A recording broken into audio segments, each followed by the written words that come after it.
Hiya Tom, super to meet up with you and begin doing some work on your game. Just a quick recap as promised about the key points that we covered during your session. Obviously the first thing we had to do, we tweaked the setup a little bit. We got the feet turned out a little bit more than perhaps would be the norm. But the big thing we had to do was control the length of the arm swing, so we were flexing the elbows too much, or flexing the arms too much. And the other thing we were doing was we were directing the arms upwards too much. This can be seen here, as opposed to inwards and upwards. So we're lacking a little bit control of the arms, both in direction and condition at the top of your backswing. If we look at the elite performers within any swing pattern, to be fair, the thing that we see is they control the direction the arms swinging. So the arms are working inwards and upwards. The backwards bit, if you will, towards the camera is taken care of because we're trying to project the ball forward towards the target. But the work in the hands inwards and upwards. And what we use the right shoulder as a reference.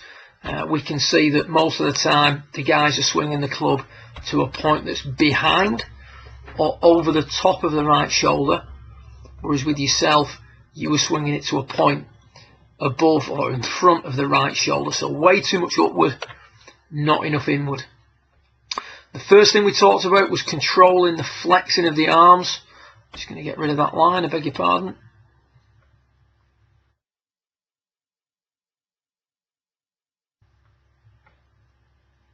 And here we're doing the drill where the goal was to keep the arms as straight as possible for as long as possible. So you're really trying to keep the arms straight on this one, both sides of the ball. You can see that the feet are fluid outwards, the weight's nicely forward. There is a little bit of flexing of the right arm that has to happen to keep the left arm travelling. Superposition at the top there, really stable as compared to the top left image where the radius of the swing's been compromised. And then the next thing we talked about was the direction the arms swinging. So here you've been asked to keep the arms straight and swing them to a point that's behind your right shoulder.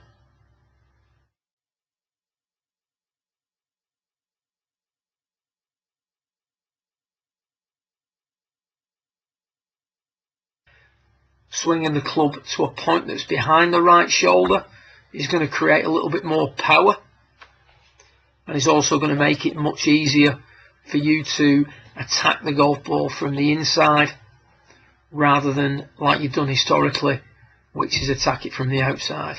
And I think you'd agree when you look at those two top of the backswing positions, far left and far right. The one on the right is a much more organised looking golf swing. The image that you're seeing here on the top right of your screen is you at the end of the session, with absolutely no drills being used. All we've asked you to do is stand there and put a swing on it as though you were out on the golf course. So sort of a little test to see how much the pieces that we've worked on have got into your technique. We can see that the setup's nice, weight forward, feet fluid out approximately 15 degrees, handles forward. As we go back, we're maintaining the radius of the swing in a much more appropriate manner. A little bit of drifting off there, we can look on that and tidy that up as we progress with your sessions. When we look at that from face on, what we see is that it's a stark contrast to the session beginning swing, but it's not quite as solid as the swing we see in the middle when you're doing the drill. That's to be fully expected. What we need to do is just keep adding more and more of the swing you see in the centre of your screen, which was using the 3-ball drill, where you build up the swing incrementally, keeping the arms as straight as you can. Work that into your game more and more, and you'll start to see the swing on the right move nearer to the swing in the centre. As you're doing that, always direct the arms inwards and try and position the hands behind the right shoulder at the top of the backswing. If you do that, rather than attacking the ball severely from out to in, we have a much better chance of attacking the ball or getting the club to come down slightly more from the inside, or in this case slightly less from the outside. And again, that's got to be a progression. We've got to get used to things, we've got to become familiar with things, and we've got to start developing things gradually as we go. But for a starting session, absolutely fantastic. Controlling the amount that the arms flex and controlling the direction in which the arms swing around the body. Well done. It'd be great to meet you, and again, I'm really looking forward to meeting you again for subsequent sessions so that we can take your swing further within the system. Well done.